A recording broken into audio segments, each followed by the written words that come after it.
in this edition of the Mike On Podcast. It seems constitutional democracy in Africa cannot go to bed with its eyes closed yet. In recent times, we have seen gales of coup d'etats sweeping seats of power across the continent. Nations like Gabon, Niger Republic, Burkina Faso, Sudan, Guinea, Mali have all seen their democratically elected leaders booted out of office by the military within the last 3 years. The Economic Community of West African States ECOWAS and the African Union AU have frowned at this trend and are meting sanctions on the military juntas in these countries. What then are the implications of these coups on the rest of the continent? The words of President Bola Tinubu this week were, "My fear has been confirmed in Gabon that copycats will start doing the same thing until it is stopped." The crucial question before us is whether Nigerian leaders have anything to fear in the wake of this development. Join Seun Okinbaloye as he gets informed perspectives on this crucial conversation today on the Mike On Podcast. The 60% of Us series.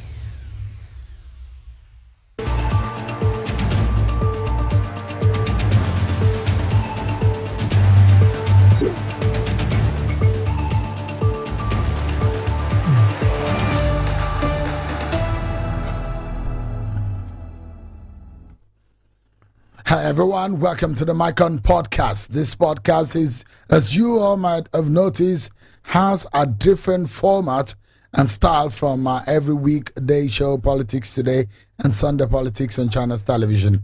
But this is designed to give more people, especially young Nigerians, the opportunity to speak about issues affecting them. Now to the day's business. There is a tsunami hitting seats of power in Africa, and some of the continent's leaders are now being confronted with their worst fears, and this includes the sit-tight ones. You think I'm speaking in parables? Well, let's get into it and start to dissect and look at the figures, what history is telling us. Since 2020, there have now been 10 attempted coups, mostly in West and Central Africa, shaking democratic systems, or should I say, civil establishment of government in the region. Gabon is the latest country to taste the disruption by the military. On the flip side, citizens of these countries have taken to the streets to cheer the military for their intervention.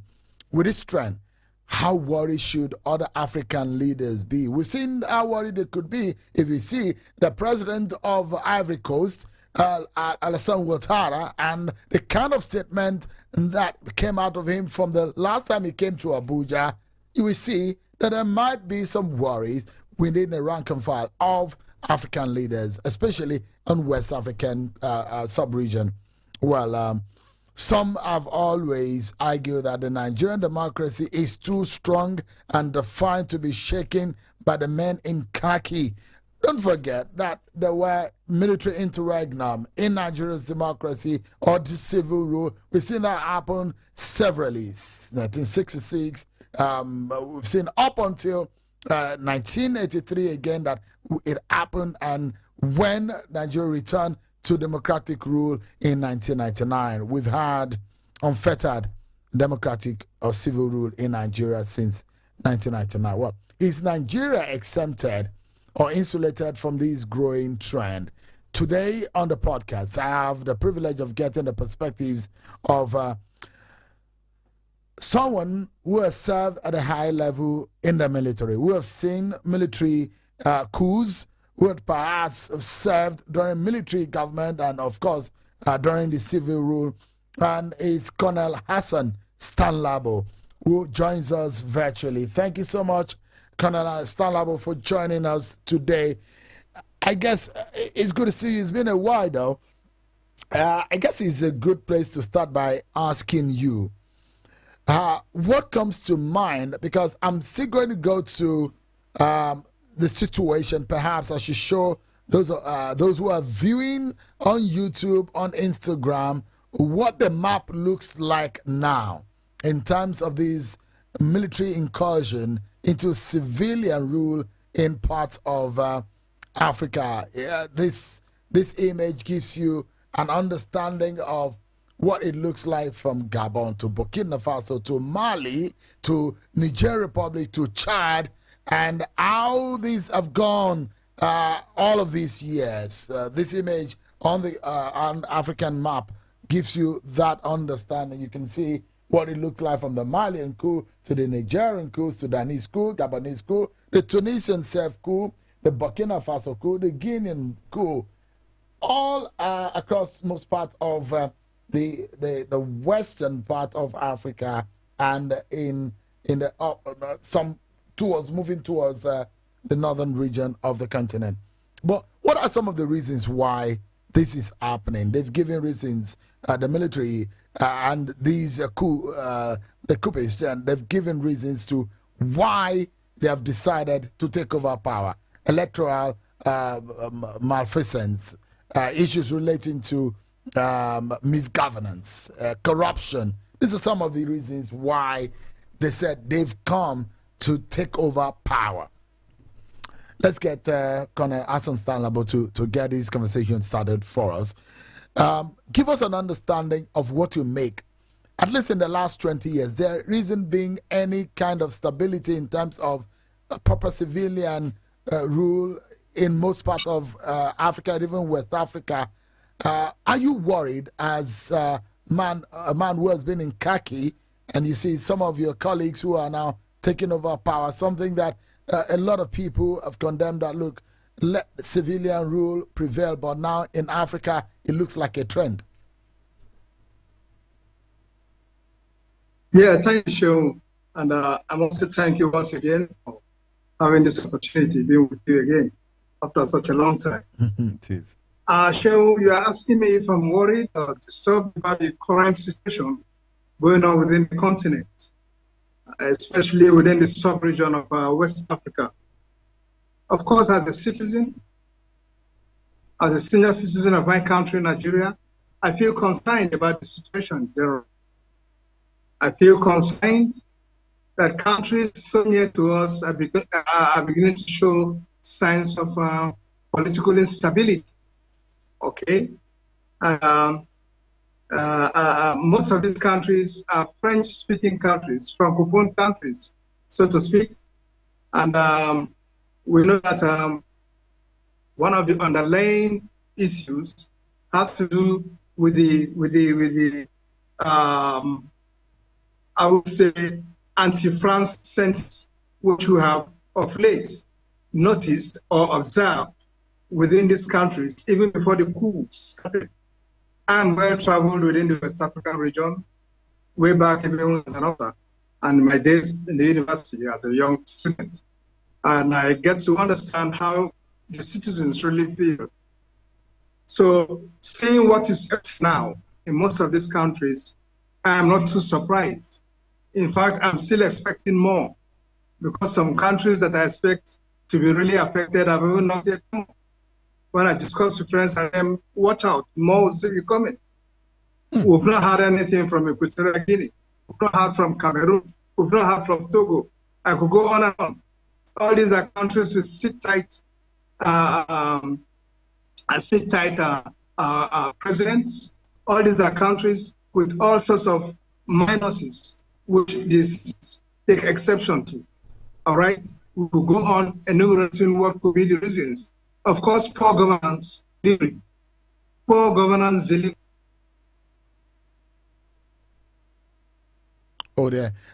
I think we're losing the connection with you. But I mean, I'm worried when you say that you're still expecting more. That is some kind of worry, isn't it? Because at some point when some African leaders are saying this should be curtailed, I mean, we will get into the conversation on the sit tight. In this country, we've had the politicians talking about third term. Not only in Nigeria have we heard it, we've heard it in some other parts of Africa. Okay, now I can hear you again. Go ahead, please.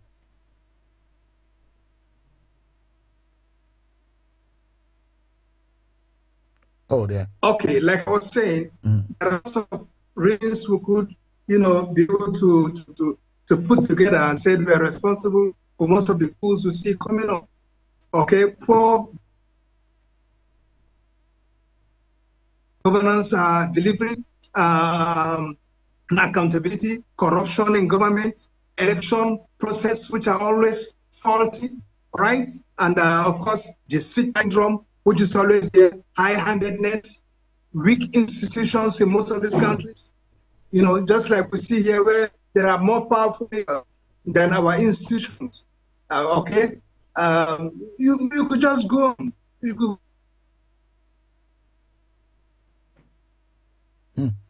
So I'll go back to some of the reasons that right of why some of these military guys have said they have taken out these civilian rulers in some of these countries. For example, in Sudan, there are, I mean, so interesting that we have two army generals who are at loggerheads holding on to power and holding the destiny of that country to ransom. We see what is happening in Mali, in Chad, in Niger Republic, and all what have you. If you look at some of the reasons, electoral issues. In Mali, for example, Gabon, for example, an election is going to be finalized or totally called, then the incursion happened. So you imagine what exactly is going on. I like to get some views from Twitter Spaces. I don't know those who are on right now. But if Colonel Salabo is still with us, what gives you the biggest fear? I mean, if you have the fear that we have not seen the last, or we've not heard the last of all of these incursions in some part of the region, for Nigeria, are you worried at all? All right, I think for a moment we lost Colonel Labo, but I'll allow a few people to coming into the conversation because there are those who say if there are reasons why these military guys did what they did in some part of Africa, has become a trend. Shouldn't Nigeria be learning some lessons from what is going on? And I was talking about some of the reasons why some of these guys give. I think if this can go back to the full screen, so that those who are watching can be able to glean on what exactly really are the issues that the military guys have given for the incursion. Some of these include electoral malpractice, quality of living, corruption, low confidence in elections, decline in confidence in the effectiveness of elections, to remove leaders who are not favored by the voters. You know, these are some of the issues that has been raised. Let me see if we can bring in a few people into the conversation. I think we have Shah at Shadidi_designs. I don't know if Kana Salabo is back with us. All right, Shadidi, you have the microphone on. Your mic is on. What are your views on what is going on? Well, my mic is on now. Yeah, it is. My views about Nigeria specifically, and because I think that Nigeria is not just on its terms of influences on African countries. Nigeria is, former British colony. So there's some similarities with Ghana and Nigeria in terms of how it's being dealt with these Anglophones, for lack of better words. They're much more discreet about how they are controlling or how they're involving themselves in the economics of the country, and particularly with corporations, right? There's a lot of stuff that's going on that I don't hear people talk. I don't hear people in Nigeria talking about it, but there's some people that know about it. But again, Dr. Chimbori Kwao used to be in the AU, was talking about Gabon, and she was saying that the France and the Western world will support the opposition. Whatever the opposition is in an election, they will support the opposition. This reminds me of the same thing basically that Russia was doing with the elections here. They were, doing propaganda stuff here in the United States. This is what they do. They do stuff like that, right? So in Nigeria, you should be very concerned about your elections and about your country in general. But I say that to say, look at where the money is going, follow the money, because in a lot of cases you can find out who's who, what's going on, what's what. I mean, there's more I can say about that with regards to not only elections, right, but as well, if you have a leader who's taking care of the people, like Rwanda, right? So the people in Rwanda are not complaining about Paul Kagame because he's doing a good job. So whether you're intently set up your constitution where one person is running the whole country, or you have elections every so many years, at the end of the day, if the people feel like they're getting treated right and the economy's going good, they're not complaining. If you have a dictator and they're doing good, they're not complaining. But it's when the people begin to become aware of, wow, we've got all these resources and we're the poorest country in the world, yet we're providing all this uranium to France and we're the poorest country. This is when the people become politically aware. They start to take action, right? And this is the problem that we're having in Africa today, is that we don't have the political awareness. And we have all these resources, and according to the what is that? The symposium on security that happened a couple of months ago in Kigali, the AU did this symposium on security of Africa, and the outcome of this, and I'll land my point here. The outcome of the security panel people that were speaking said that the security issues for Africa is coming from the outside. Nobody's talking about that information when it comes to these coups that are going on. All they're saying is we need to get the we need to get the democracy. We need to uphold democracy. And now with this Bongo guy, it's like we need to get the stay-in presidents out. And it's like we're missing the point that the bigger problem is what's going on the outside. I mean, you wonder that China, North Korea, communist state with totalitarian practice of governance, and people are being held. I mean, United Nations will tell you that the core values that they are preaching is democracy. And you see Saudi Arabia, the United Arab Emirates, you can go on and on, Kuwait, Cuba, the countries who are not practicing the kind of democracy that the United Nations or whatever other Western countries say they recognize. But the question is, we have leaders in this part of the world that have spent in Africa, spent about 30 years in power. Those who have extended their stay. We've had an attempt in Nigeria too, where they attempt to have a third term to be incorporated into our laws. There is a Sita syndrome in part of Africa. Basically, a question mark on the kind of leadership, on the kind of constitutional democracy that we operate. And these are some of the issues that are being raised. And a lot of those who are now analyzing the issues are looking at it. So is this teaching us any lesson? Are we learning anything that could lead to breaking the democratic rule that we have, or the peace that we have in this country? Let me get another person to get into. Adebisi at Ibirogba 2000.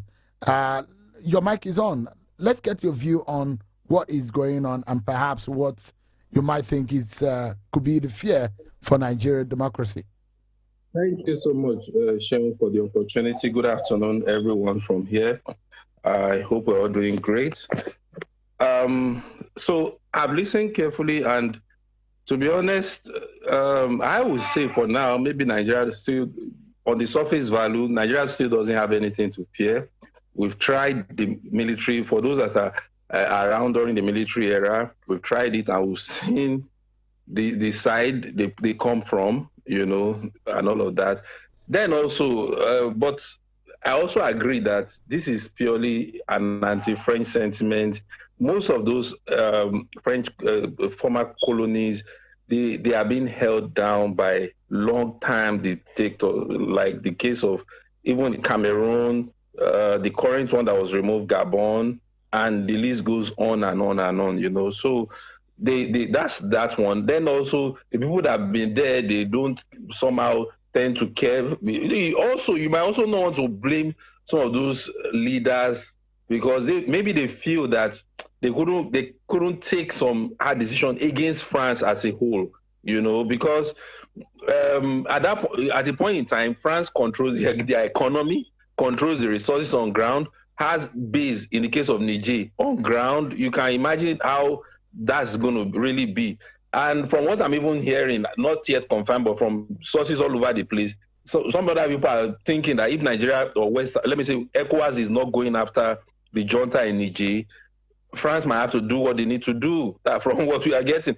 And that might not be really good, especially if French is coming from the angle of not even going face to face with the Niger junta right now. If they, for example, bring up one coup, or one maybe a counter coup or something, or even funding all those kind of bandits and all of those kind of things. So you don't want them to go that route also, you know. They have several options on the table which they can take, and so you also look at those previous leaders or current, some of those sit-tight leaders that are afraid of France because they know their capabilities. So some of those things are very difficult for African leaders. That's one. Two, talking about Rwanda, I will not lie to you. You might say that the people like the Rwandese government, but you can't say that totally, because in Rwanda, oppositions are not allowed free to talk. You are not given free environment to speak your mind. If you say anything, the president Kagame said it on an international TV. I was shocked. If you say anything, he's going to jail you. So I don't know what kind of country you think that would be if you want that to be, if you want to be operating or living in that kind of environment, you know. So yes, you might say, okay, he's providing this, is all of those things are his own personal views, not even allowing other people opinion to come into place. And since 2000, that's pretty too long. That's pretty too long, you know. So that's one. But all over Africa, I really hope that Africa will be able to come together and sit like leaders that have stayed for over 20 years and find a way so that they can be able to transit power to other people, or conduct an election and let other people sail. That's one. And I think that should be my own point for today. Thank you so much. Thank you so much. Appreciate it. I see that Connect Sanlabo is back with us, but let me get one person more. Prince G at P Ofubu. Can you get your view quickly? Yeah, thank you very much, Tashe. Spread of military coup in Africa. Do politicians have anything to fear? Yes. The thing is this. We should be looking at the pros and the cons of military rule and democracy rule in Africa. Now, they said absolute power corrupts absolutely. The military have the machineries, the weapons, they wield it. They are always ready to use the power, but being confined to the barracks. Now, in democracy, the politicians, when they have the power, that absolute power now corrupt them absolutely to the extent that they overgrown the constitution, that they no longer obey the rules of laws. They want to extend tenures. They want to stay longer. Then the question you should ask yourself, what does a military man do when they are in power? They also want to stay in power. They don't want to be confined to rule of law. They want to outgrow the rules, suspend the constitution. In democracy presently in Africa, that is what the leaders are doing. They use the Senate and use whatever means to make sure or do whatever they can to extend the constitutions, and they don't obey the judges. They don't obey court orders. So indirectly, they are working side by side in same characters with the military. So let me say African democracy is a silent military dictatorship, military rule. in disguise. So Africans do not operate in pure democracy. And the way forward is for them to show transparently by making sure we have a credible elections that show the will of the ordinary citizens concerning who they want and who they want to vote for. And if that is put in place, as time progresses, the military will be left with no option than to be confined in the barracks. Thank you, as I yield the mic. Thank you so much. Just give me a few, I see a few hands up on Twitter Spaces. Let me bring back Connor Labo. Connor, give us an understanding of, you said, and that actually worries me, that, look, we may not have seen the last of this military coup in Africa. You are thinking that more could happen. My biggest fear is that, are we savior in Nigeria?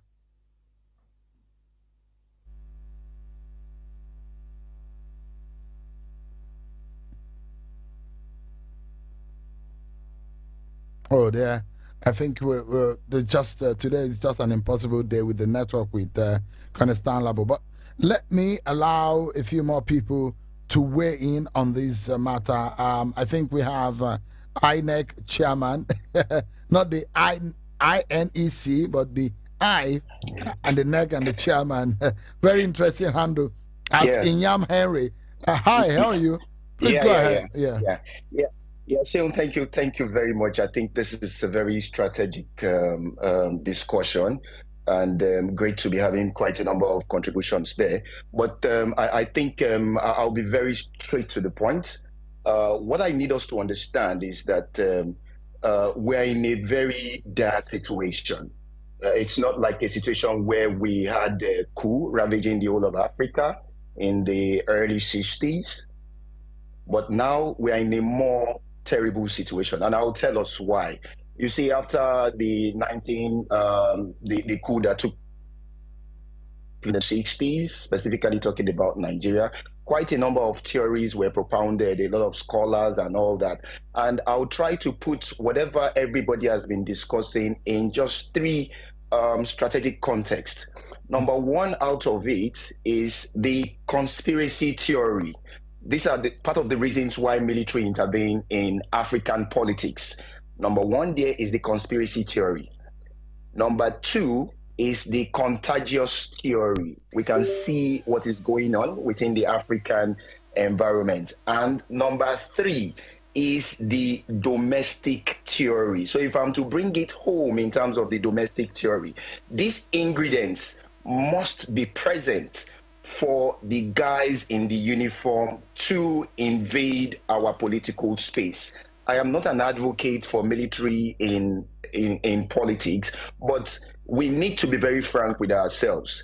For example, if you look at the situation in Nigeria in terms of the domestic theory, we have corruption ravaging the whole of Nigeria. We have high cost of living. We have over-invoicing in our procurement processes. We have nepotism seen all around. There is disregard for the rule of law. There is uneven distribution of resources in political appointment and what have you. So we need to take the research that is coming out from our universities more seriously. You see, this discussion goes beyond a military man coming to speak and all that. We need to, there a lot of research that has been done. I'm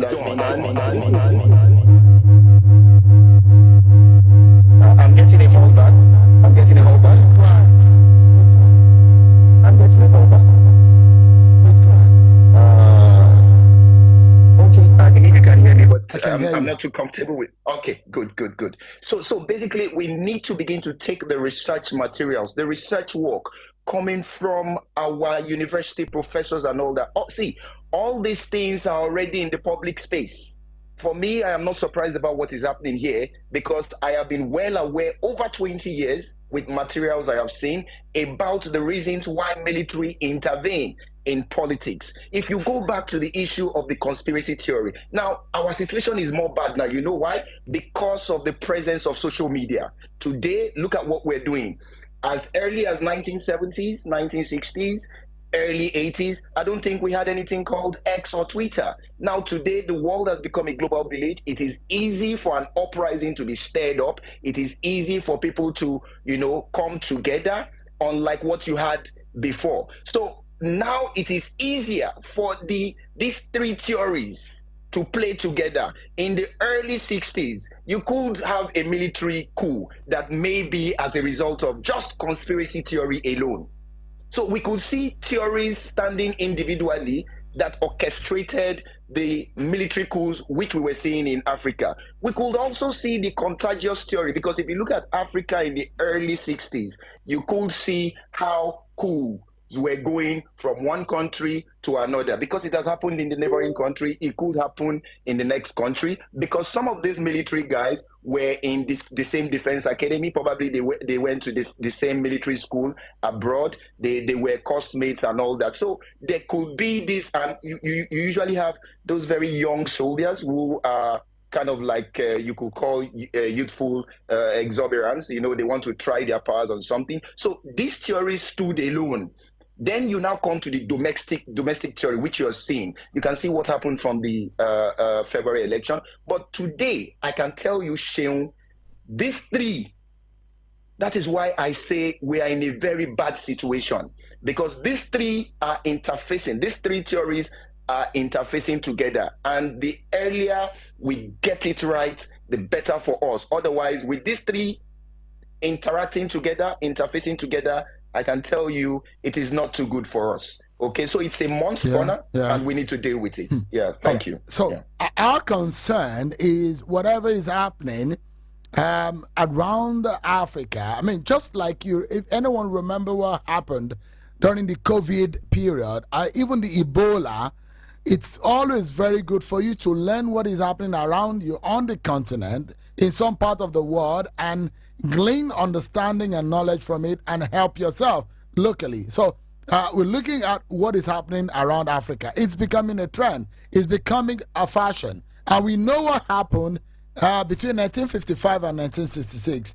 Several countries followed suit. To have independence in 1959, 1960, 1961, there was a trend of independence from colonial masters. So we have a history on the continent that when something happens in one part of Africa, there's a tendency that it goes all around.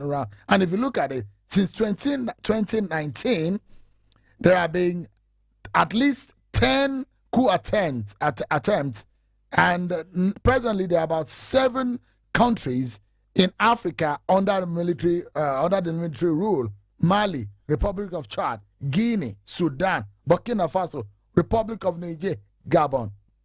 Some people will ask, I mean, what if the military rule in those countries are better off for them? Because you look at a country like Gabon, for example, one of the richest countries, is one of the largest oil-producing countries. But what do they have to show for it? They have almost 40% unemployment rate in that country. Do they deserve it? I'm very sure that everybody knows the answer. Let me allow Colonel Stanlabo to come back into the conversation. Thank you, goodness, that we have you back. If you can hear me now, thank you so much. Fantastic. I was asking you, and you said something that really worried me. What you said was there won't be a stop. You are seeing a situation where we might see more military coups in Africa. But the question is, are we safe here in Nigeria? Are we insulated?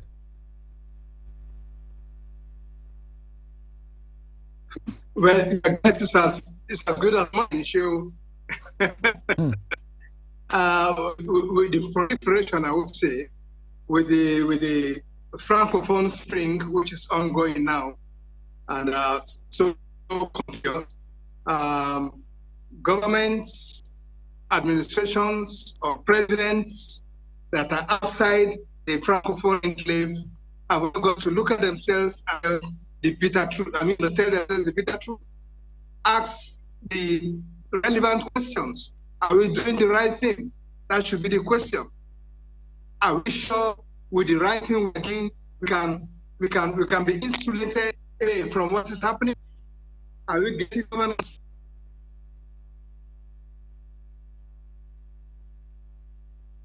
Oh dear.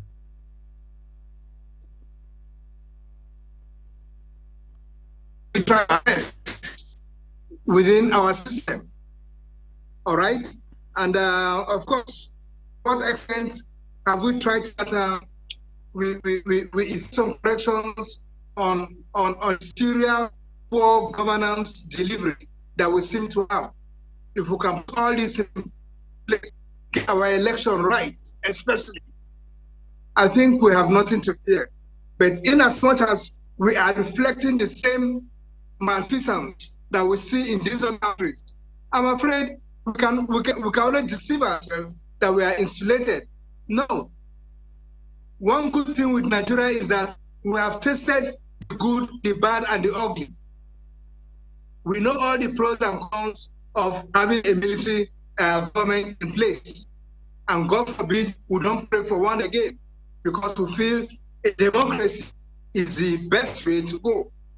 But pray our politicians will allow us go on with our democracy unperturbed. We should stop doing things that will provoke the people, the ordinary man on the streets, who out of annoyance, out of provocation, out of desperation, will begin to turn on to the military and say, won't you save us? Won't you save us?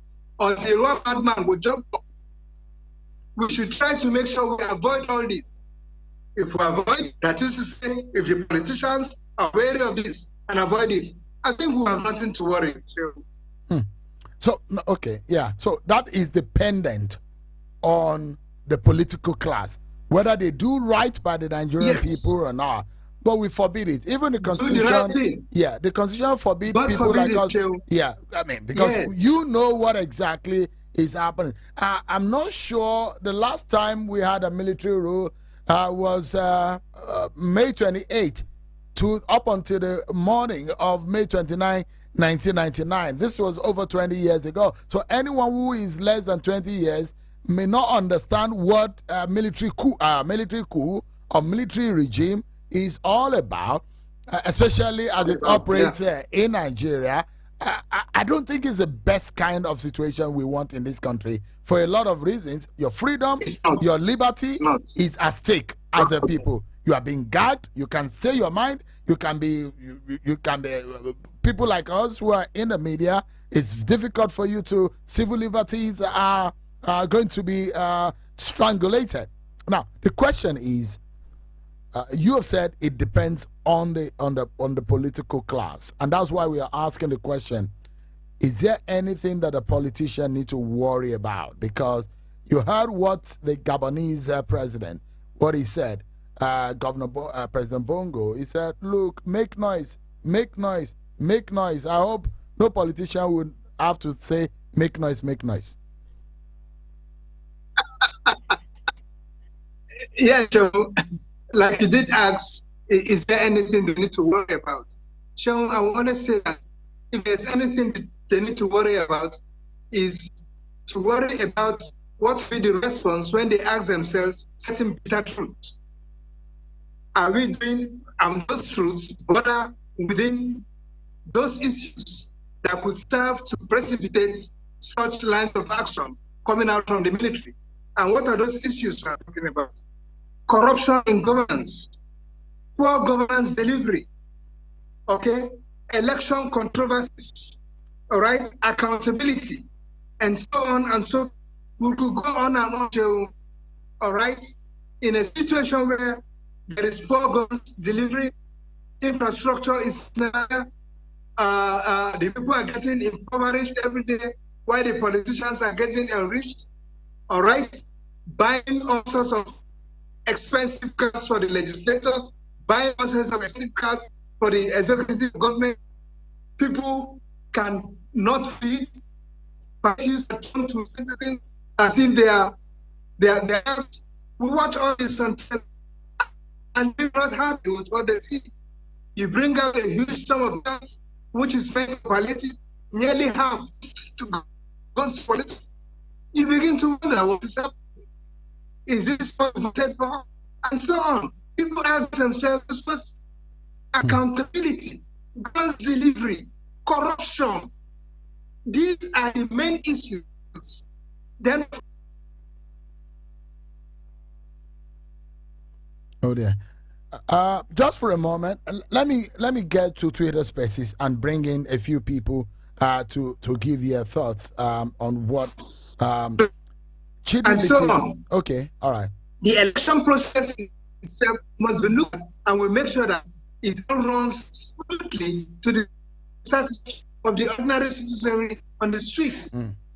If these questions can be answered, politicians, when they ask themselves, are we doing the right thing that can make us in Nigeria say firmly we can be insulated from this school fever that is sweeping along the Francophone, what our friends who as the Francophone speak, then fine and good. But let me get in a few people on Twitter Spaces and let's get their quick intervention. Chidility on Twitter. Your mic is on. I'm yielding the floor to you. Mr. Shewa, I greet everyone on the space. It's an interesting topic and is call for concern for every loving Nigeria for us to speak about it. I just want to ask something because I noticed that whenever they talk about military intervention, a lot of Nigerians are kicking against it because maybe they have experienced it. Like me, I've never experienced it. I just want to ask a question. Maybe Mr. Shewa or my brother or my uncle will answer me. What are the reasons or what are your fears? Experience military coup in what are those things that make you make you to say right now that we don't want military coup in Nigeria? If you can just quickly mention one or two things for me, let me continue from where. Okay, so like we said, God forbid military. I'll just mention a few, maybe about three. So if in the place when military government or military junta is in place, like we've seen in Nigeria in the past, so one of the things that you will see, first and foremost, the National Assembly is going to be disbanded. Yeah. One of the other things is that the present constitutional democracy is going to be obliterated. It's going to be stopped. That means we're going into a regime where military decrees will now take place. They're going to literally be operating by military fiat and military decrees, which means that civil liberties, freedom of speech, and a host of all of these things will be hindered, hampered, and not be allowed, because all of these issues as enshrined in the Constitution relating to human rights are because of civil rights and civil liberties. But all of these things are threatened in a military coup. In a military regime, the military, they behave in an authoritarian manner. They sometimes operate based on their own rule and how they perceive it without observing the true process of the law. So these are some of the issues. It then also means that you would have collapsed all of the building blocks of democratic rule and civility that we have been building over the years. These are some of the issues. And I guess Chidility can have an idea of, I had my own experience growing up as a kid in Nigeria under the military government. And I can tell you that it's not the best of practice. Thank you so much. I understand you. Let me now come in here and address that. You mentioned two things. You mentioned three things, or you said National Assembly, suspension of National Assembly, Constitution. I can add more. There will not be court, so that they will make their own rules. Now, let me ask you, let's come back to democracy. Are we obeying court order in Nigeria? Do we choose the executives, they choose the court orders to obey? Secondly, the National Assembly, are they actually serving the people, or they are just there to appropriate bills for themselves? We have protested. Labor has protested. Have they done anything? We remember when DSS occupied the National Assembly. Is this not part of the military? Is it not the symptoms of military coups? Where somebody can wake up and order military to go and arrest you, order DSS to arrest you? Is that not suspension of law? A few weeks ago, a few months ago, a judge in the court gave an order to move Emefiele to prison. DSS barricaded. Is that not military? What are we scared of? Why are we always coming to use democracy to cover up evil happening in Nigeria? Please, for me, military coup is wrong. I will never support it as a political science student. But please, if military wants to come to power to correct the institutions, so be it. If that's a positive military coup, come in, restructure the system, fix things the way it's supposed to be, I'm good to go with it. What happened in Gabon is election malpractice. That was what happened in Gabon. The same thing happened in the last election. An INEC chairman promised Nigerians, with our money, he's going to transmit results. Till today, he's still in power. He's preparing to conduct another election, and nobody's asking questions. If the people take the laws into their hands, you come and tell us military coup is wrong. Don't take laws into your hands. The police are there destroying people. The police are there. Our rights is not being respected. The NSAS happened. Till today, nothing has happened to it. What is the difference between the military and what is happening in Nigeria? I need an answer from all of you. Thank you. Thank you so much. I mean, it's not going to be the right thing to ask for military incursion in Nigeria. It's actually something that is unconstitutional. Chidility, kindly don't have a public conversation in that line. Let me bring Isaac Chibok Fobi at Isaac Usua. What are your views? Your mic is on. Quickly, your interventions.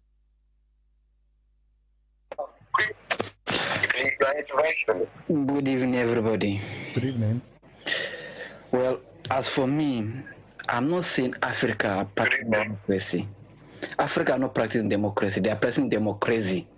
That's what Africa are practicing. Because as for Nigeria, it's even crazy. Because as my can I say my colleague, because I'm also a political science, said, in a situation that you cannot obey a court order and you claim to have a legislature which they cannot even appropriate anything, they can only take an order from the executive, which is the executive controlling the legislature in Nigeria, and they're also controlling the judiciary. What are we getting? I'm not praying for military rule in the country, neither in the continent at large. But if the military can come and correct some nonsense that is happening in Africa, and particularly in Nigeria, I believe let the military come in and make the correction go back to the... We cannot have that. We cannot have that conversation about military intervention in the country. It's actually not a good conversation to have. We're trying to learn a lesson from what is happening in other part of Africa, but asking for a military, you're asking for a coup to dethrone a democratically elected government. That is against the law. Don't let us toe that line of conversation. Let me bring in another person. Uhero at SDGs Africa Youth. You have the mic. Go ahead. Yeah, Mr. Sheung, thank you very much. Good evening, and good evening to all in the platform and everybody listening. I want to thank you very much. Sheung, if you critically observe what has been happening, you will see that a lot of persons have given their nod and seen the critical situation that we have in the country. You see, be the fact that the leaders have not lived up to our expectations. That is a fact for every Nigerian. If you look at what is happening, just as you have analyzed, that the trend of independence followed simultaneously within the African continent, and you've also understand that the trend of military coups also followed simultaneously in Africa. And in this era that has started for the past 2 years now, it's also following the same trend. For me as a person, if you critically look at what has happened in Gabon, you see that the citizens that are supposed to be sober, or supposed to be scared that the military is coming, are jubilating on the streets. If you look at what has happened in Niger, the citizens that are supposed to be scared are jubilating. They are the ones even going to the embassies to destroy the embassies of France. So you need to understand that the leaders in Africa, or the leaders, let me say, within the West, have not lived up to expectation. Just like INEC have said, when he described the situation within the Africa into 3 dimensions. I want to look at the internal dimensions. I want to look at it. That internal dimension is what has kept us where we are. The internal dimensions the leaders have not been able to live up to expectation. making the citizens on their own feel that it is even better for military to even come in. So that's the critical situation. Yes, we have.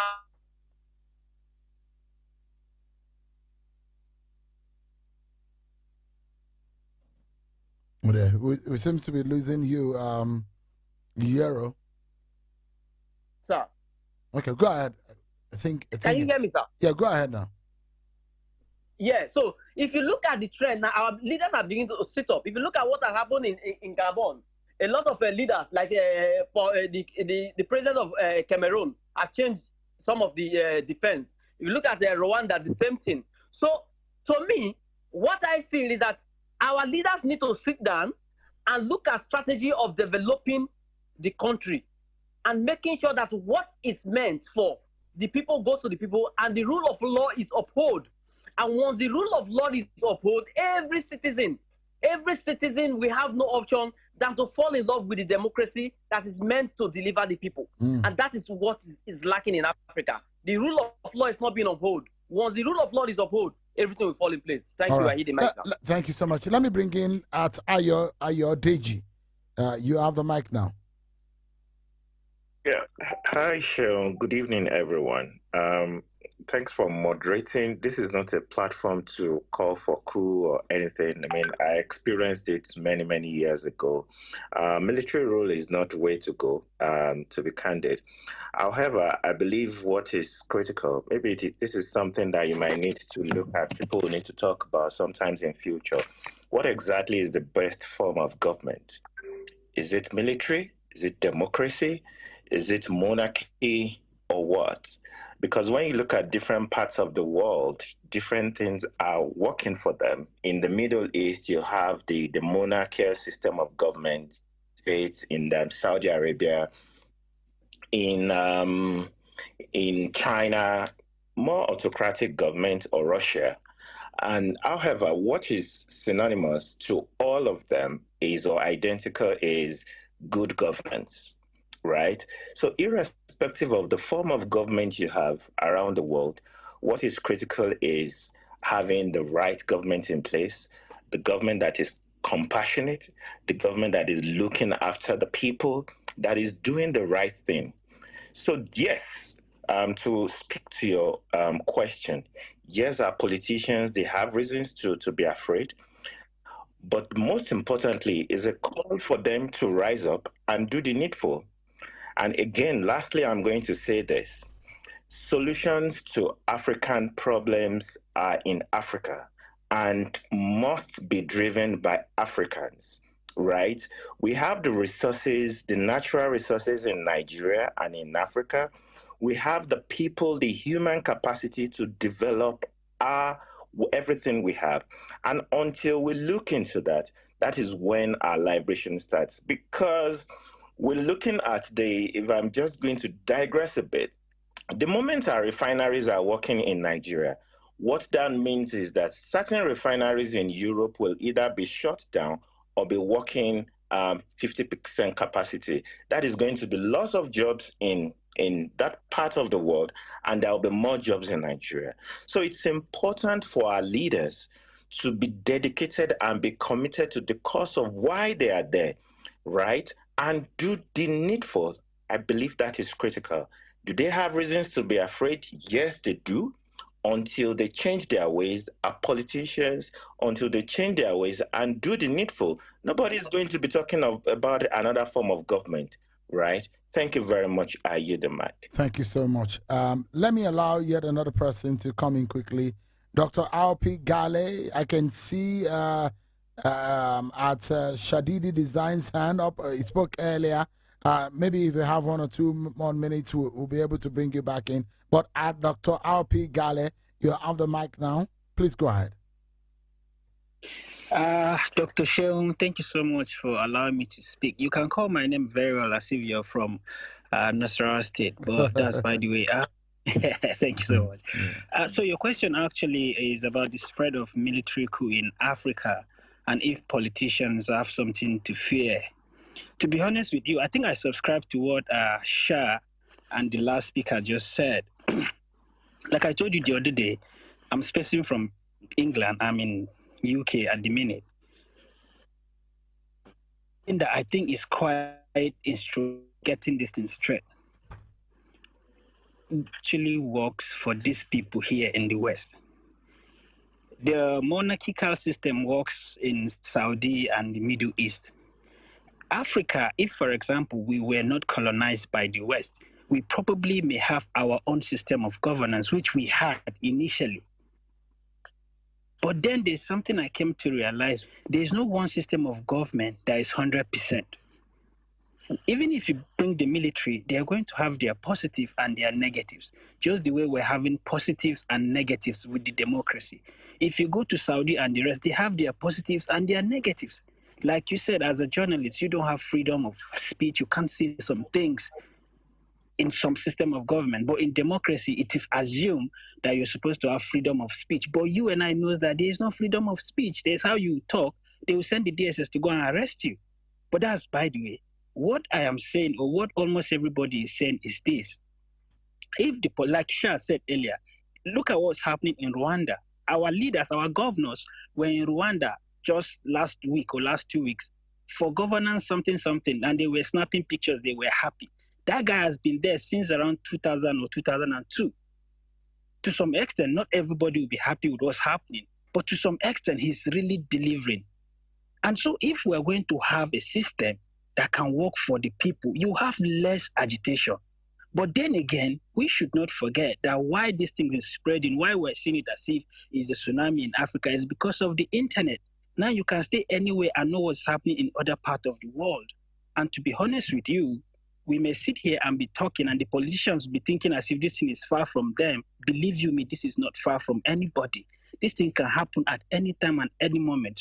So the only thing I would advise our politicians is give the people the benefit, give the people the dividends of democracy. If the military are coming to take over, the people would not support it. But when the people are suffering, if the military takes over, the people will celebrate it just the way we are seeing in Niger and Gabon. Thank you so much for allowing me to speak on your space once again. Thank you. Lastly, so much. Our politicians should please try and do the right thing, because I wrote an article. I said it is almost as if the people voted for the politicians to go and enjoy on their behalf. The politicians are supposed to just lead. It's our collective resources. But the politicians will sit down and make it look as if it's their own right. No, it is our own thing. You are just elected to look after this thing.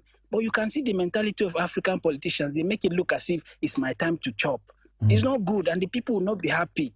So I'll yield the mic, but thank you so much for allowing me to speak, and thank you for this topic. We'll just have a few more minutes. But my regards to my people in Nasrallah. Thank you so much. I appreciate it. Yeah. So let's get one or two more persons, and let's see where we are at on the conversation.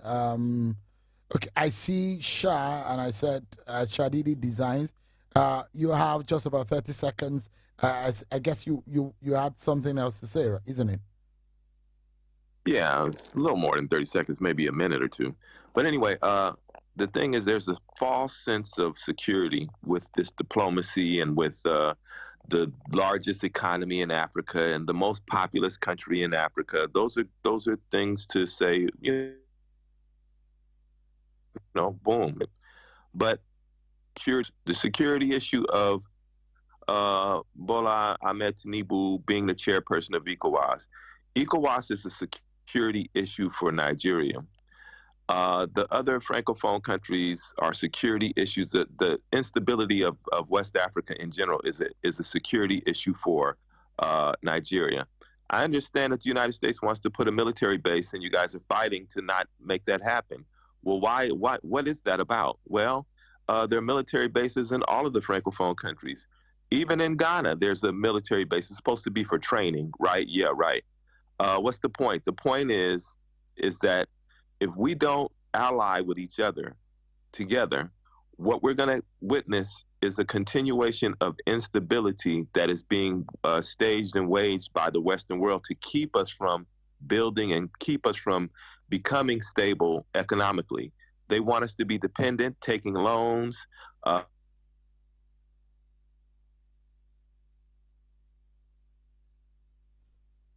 Right. I think we lost Shah there. Okay. Oh, there.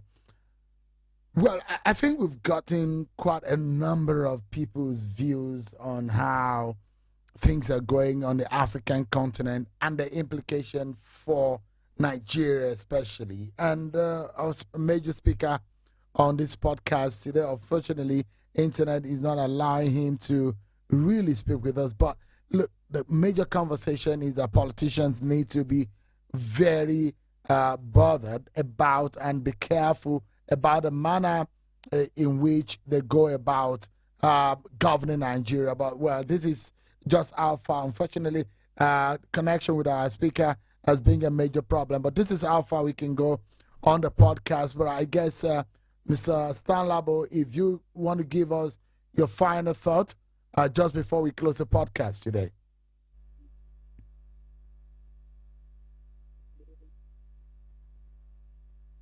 Okay. All right. Well, ladies and gentlemen, this is how far we can go on the podcast. Thank you so much, everyone, for tuning in. You've heard and you've seen the views and some of the background to what we're seeing in Africa. Is Nigeria insulated? What can we learn? What do we understand that is going on? Can we afford any kind of incursion? What can the politicians do? Should they have any cause for worry? And this has been the focus of our conversation on this podcast today. Thank you so much indeed for everyone who are tuning in. I'm Sean Kimale. I'll see you next time.